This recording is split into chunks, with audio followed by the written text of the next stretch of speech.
Hi, my name is Caitlin Beggs, and I am doing this presentation on South Africa. I was in a three-person group, and I am person one. To start off, I have the political climate. Through research, I found that they were a constitutional democracy. However, they're dealing with a lot of corruption. The African National Congress was accused of overlooking state institutions to protect their corrupt leaders. And then most recently, in 2024, the ANC, which was the African National Congress, lost the absolute majority in their legislature after about 30 years in power. And this significantly impacts how other countries will do business with South Africa, including the aftermath from this corruption. So there was gender-based violence, and then also challenges with upholding due process. Both of these things will make doing business with this country different than it was before the corruption. So they are still a constitutional democracy. However, they are undergoing a lot of change with their leadership, and there's a lot of corruption specifically with the gender-based violence. I believe women are undergoing a lot of prosecution and having a harder time in the workplace than the men are. Moving on with low versus high context language. They are a mixed context country. So there was evidence of both of these styles in their culture. I believe this is mostly due to the diverse cultures in South Africa. So because of the different tribes and comparatively to the areas that were colonized by the British, they communicate with this context language a lot differently. And so some of the effects I found through this journal says there are at least 14 different ethno-cultural groups and 11 official languages. So note that in such a culturally diverse environment, failure to adjust to and understand similarities between and the differences across different cultures often result in inappropriate language, behavior, and even unproductivity in the workplace. So not even just us doing business with or another country doing business with South Africa, but the way that the workforce operates in South Africa is very complex because of the different tribes and the areas that were colonized by the British. So it says here there's a lot of inappropriate language, behavior, and even unproductivity due to those differences. Moving on, I have uncertainty avoidance. They scored a 49 on the Hofstede Index, which is around a moderate middle range for that. So they're kind of more of a relaxed culture, and they have a high tolerance for ambiguity and risk. So due to the diverse cultural environment, people may be more open to ideas in the workforce. So I also noted here that it says South Africa does have some reliance on rules within a company. However, they tend to be open-minded with bending or changing the rules for efficiency. So they kind of are more just a middle range.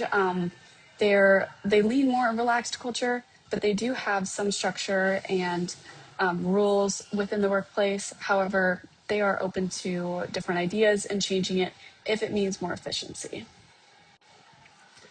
And then for individualism versus collectivism, this was very interesting to me as I was researching it. So South Africa leans more collectivism due to a cultural philosophy, which is called Ubuntu. And this means I am because we are. So this is quite literally collectivism as a whole in a statement. So they have a collectivism work environment.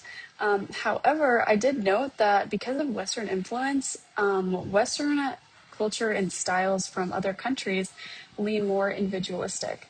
So as British colonizers appeared in South Africa, they brought some of this ideology with them and integrated the style into some work cultures. So I'd like to say it's a kind of a blend. As South Africa historically and natively is a collectivist society due to their philosophy, Ubuntu, there is still some presence of individualism due to this Western influence as well. So the culture of the workforce includes both of these at different points.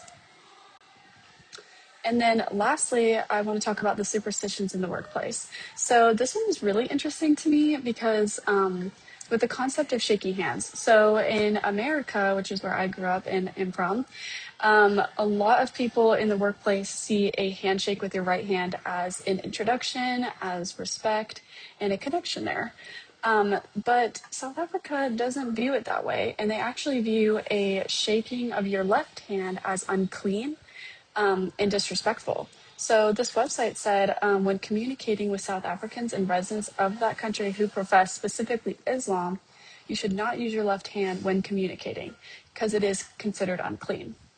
So if you want to show special respect, you give or take something from someone's hands with both hands, which I thought was really interesting. And especially doing business with other people in South Africa or people of that culture, you might have to pass on a work plan or files, things like that. And so you would need to know how to introduce yourself, how to communicate, how to hand off something in this business based off of their cultural difference. And specifically, if you want to show respect, you would not want to shake with your left hand. And if you wanted to show special respect, you would use both hands.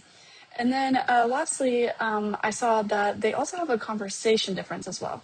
So South Africans do not welcome a tough and assertive style of communication, but do not allow long pauses in the conversation. In their opinion, this indicates a lack of interest in the topic of conversation.